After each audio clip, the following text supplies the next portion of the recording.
Are we good? Thumbs up, everybody? Yep, we're good. Okay. First off, my name is Chris Voss, V as in Victor, OSS, and I'm the Director of Emergency Management for Multnomah County. Obviously, you can see we are in the Portland Covenant Church today. This is one of the 3 cooling sites that we're opening, but that's in addition to a lot of other activities that we have going on. There are splash pads out there, there's pools. We have several libraries that are open till 8 p.m. today. Several of them sort of extended their hours. Some of those libraries include Central, Midland, Gresham, and Albina. So we've got 4 libraries that are opening a little bit late today. We've also started extended outreach. We actually started that last Thursday to some of some of the groups that we were a little bit concerned about as we sort of entered into this hot period of time. National Weather Service indicates we're going to be about 100 degrees today, maybe 100 degrees again tomorrow, and we know the heat started yesterday. So as heat continues day after day, that risk grows, and it's one of the reasons why we're taking this step today, where we're opening up some additional cooling centers. The chair, Jessica Vega-Peterson, declared a state of emergency for today as well. One of the things that allows us to do is, if people don't have the means to get to a cooling center, TriMet will actually waive the fees so that they can actually get to a place to sort of stay cool on a day where we know that there's definitely some risk. We also know that one of the most important things that people could do is just, think about what they're doing during the course of the day. If you have to be outside earlier in the day, you might find a lot more of a reprieve than we get to sort of the hottest part of the day. We also know we want you to stay hydrated. Think about what you're wearing. Light-colored, loose-fitting clothing will definitely serve a little bit more. And definitely think about if you're actually consuming alcohol in the heat today. That's really a concern for folks, and it sort of changes. It might put you at sort of greater risk.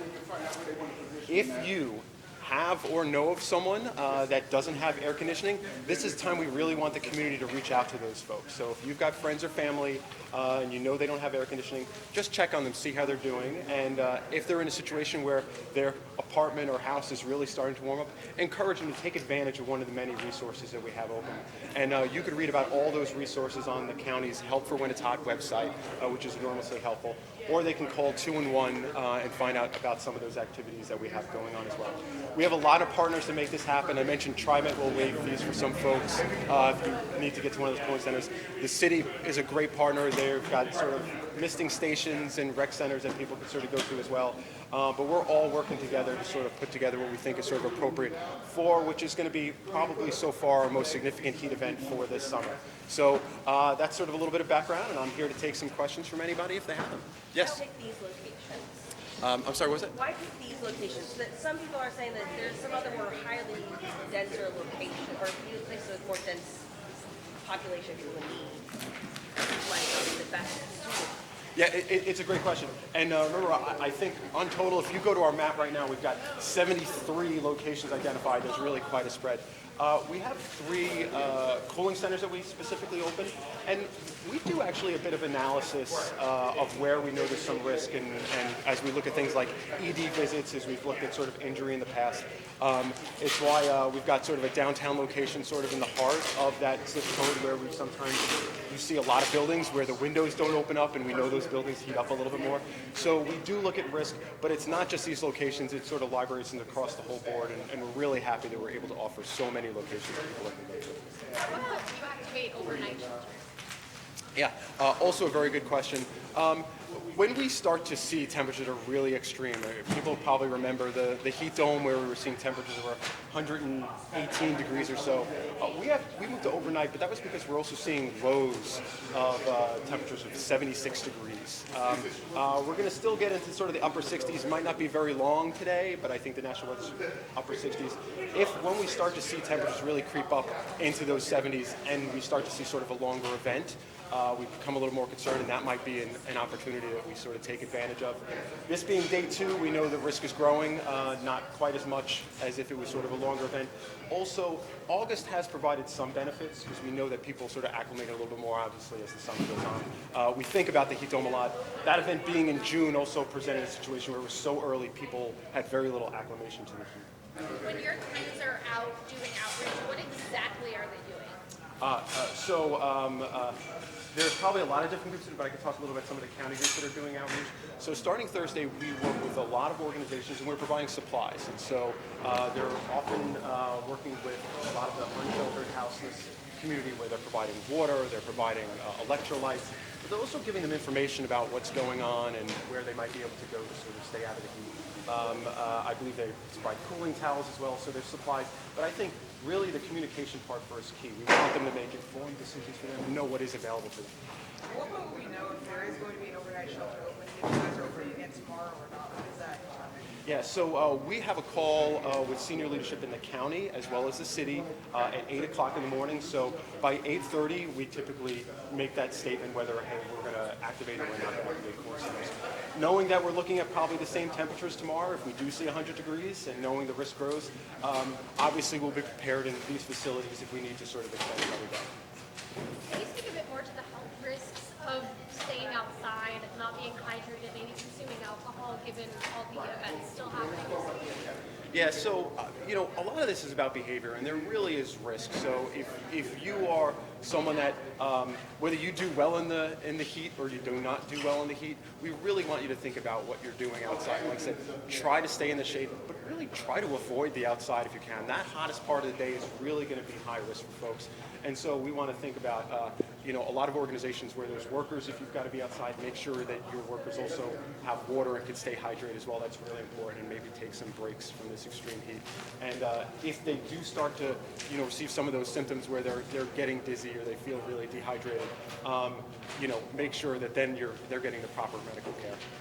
Will people be able to bring their pets here and the other countries? Yes, our facilities, the cooling centers, will happy to receive pets, and often when we go to these locations, I could still remember the heat dome where the first thing you saw was probably about 100 dogs, and nothing makes me happier than walking to a building and seeing 100 dogs.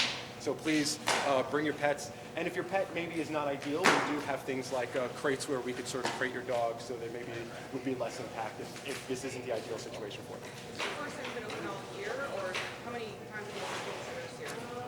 Good question. This is the first time that we've been open this summer. It's also the first time that we've actually seen temperatures, I think, hit 100 degrees, which sometimes is about where we get there. We've prepped a few other times, but this is the first time we're activating. Is there any difference between this year and last year when you guys opened up or anything like that? Yeah, last year we had, probably people remember, we had about a 5-day event. We were sort of hovering around 101 and 102. This event, not quite as long. That event was also, I think, a little bit earlier in the season. I think it was in July, but every event is a little bit different. Last year we probably had 1 or 2 events that maybe had a little bit more risk associated, but this is the first one for us this year, and we want to take it really, really serious with folks. What would you say to people who say the thresholds, these metrics that you're setting by should be adjusted? That right now, it does feel extreme for a lot of people who are living on the streets and want these overnight shelters open. Yeah, so that is a really good question, and I also want to sort of say that we're happy to sort of offer these opportunities. Within the city right now, there are actually a lot of overnight shelters that are still available, overnight space that people can sort of go to. So if people do need to transition and want nighttime, I'm not saying that they just do that for the heat. We think that's sort of a great opportunity for almost anybody to sort of communicate and navigate that system where they can find sort of nighttime, stay cool as well. But with nighttime lows, upper 60s, 70s, probably the highest risk are going to be to a lot of homebound seniors where they're finding that their apartments are sort of heating up even more and more and more.